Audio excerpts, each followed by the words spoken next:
Une banque, une compagnie d'assurance et un cabinet conseil, trois structures qui constituent les poids saillants de Diapobac. Ce concept est un produit de service qui apporte sécurité et qualité dans le domaine immobilier. La conception du premier immeuble réalisé suivant ce concept a eu lieu ce matin au Mariste, Oumar Dia. Cet édifice de 3 étages est l'aboutissement de beaucoup d'efforts. Il reflète l'action d'une entreprise dont la stratégie réside dans la synergie banque, assurance et conseil.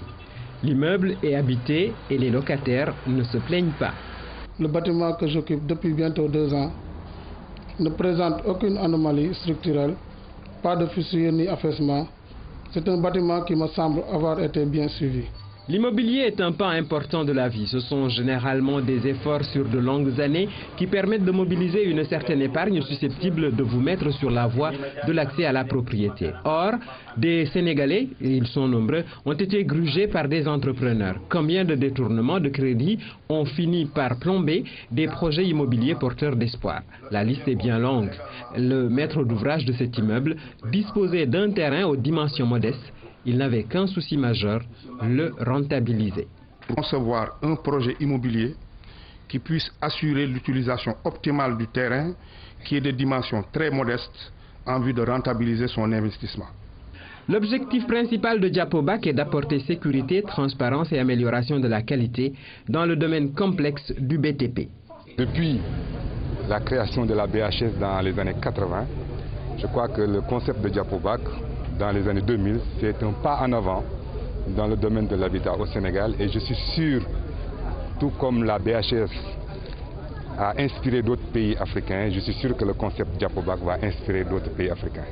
Si la banque assure la gestion des fonds et l'octroi du crédit, l'assurance garantit les risques liés à la construction exactement au sinistre structurel et le cabinet conseil donne toutes les garanties techniques quant à la bonne exécution du projet.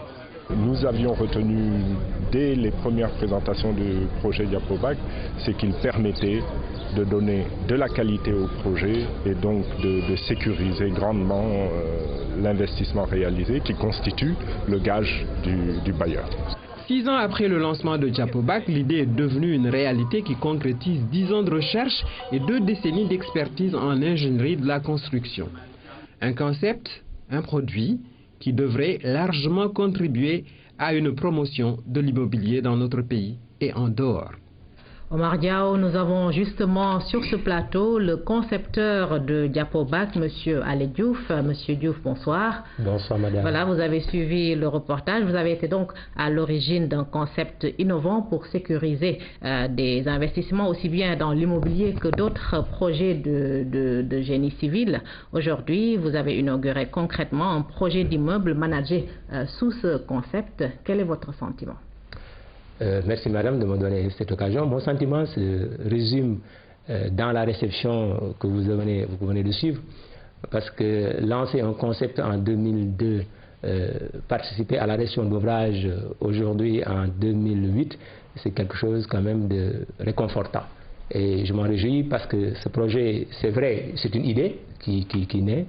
Mais cette idée a été portée des hommes de valeur, d'une grande qualité, et c'est eux qui nous ont permis d'arriver jusqu'à ce niveau-là. Et je m'en réjouis aussi de la qualité des hommes que j'ai rencontrés.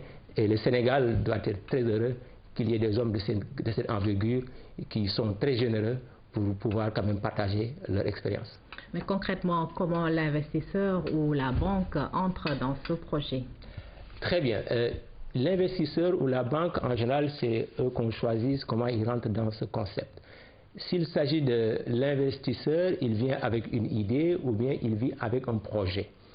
Il a de l'argent, il n'a pas de l'argent, l'essentiel, l'idée est là.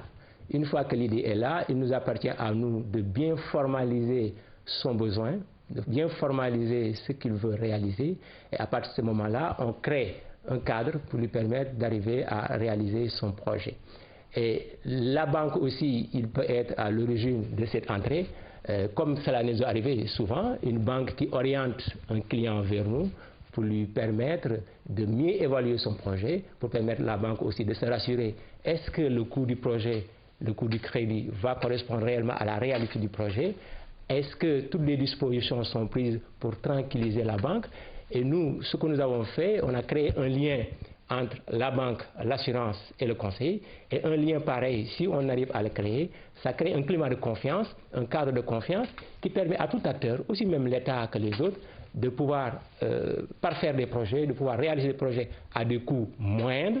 Et ça permet de relancer vraiment l'économie, parce que ce qu'il faut comprendre, le crédit est un effet de levier de l'économie, pour l'économie.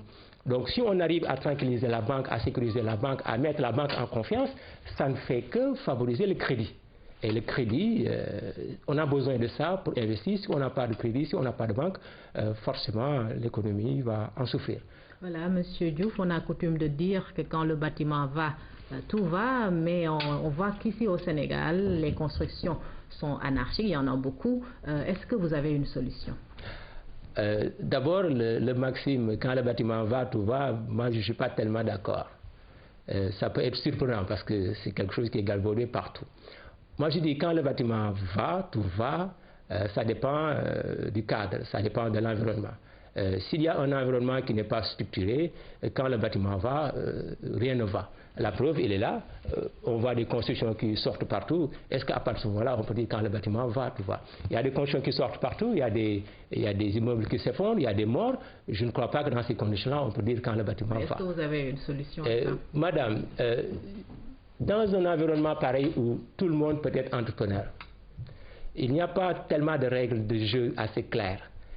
C'est le moins cher qui a tendance toujours à travailler. Est-ce que le bâtiment profite vraiment aux professionnels? Dans un tel environnement très désorganisé, proposer des solutions me paraît un peu utopique. Ce qu'il faudrait voir, c'est la réalité des choses. Madame, je vous apprends une chose, et c'est important que tout le monde le sache. Vous savez qu'avant, il y a 10 ans, ou même 20 ans, quand un bâtiment s'effondre, on dit parce qu'il n'y a pas un entrepreneur, parce qu'il n'y a pas un architecte, parce qu'il n'y a pas un ingénieur. C'est ça qu'on disait maintenant. Vous savez ce qui se passe maintenant? Vous voyez un bâtiment qui est construit, il y a un entrepreneur bien structuré, il y a un architecte compétent, il y a un bureau de contrôle qui a bien fait le travail et le bâtiment s'effondre. Ça quand même, ça doit interpeller toute l'intelligentsia. Bon, j'ai fait de mon mieux en tant que... Est-ce que vous avez une réponse à ça? Je n'ai pas de réponse par rapport à ça. La réponse, ce n'est pas à moi qu'il est. Je ne peux qu'interpeller l'autorité. Et ce que je demande à l'autorité, j'ai écrit à tout le monde, je veux que les acteurs se réunissent. C'est en se réunissant, avec de la bonne volonté de chaque acteur, et ne pas dire seulement c'est l'État qui a la solution. La solution, il est ici en nous, acteurs. Voilà, je vous remercie, Monsieur Alé Diouf. Je rappelle que vous êtes le concepteur de Diapobac. Merci. Voilà, merci d'avoir répondu à notre invitation. Nous en venons à l'actualité internationale. Galema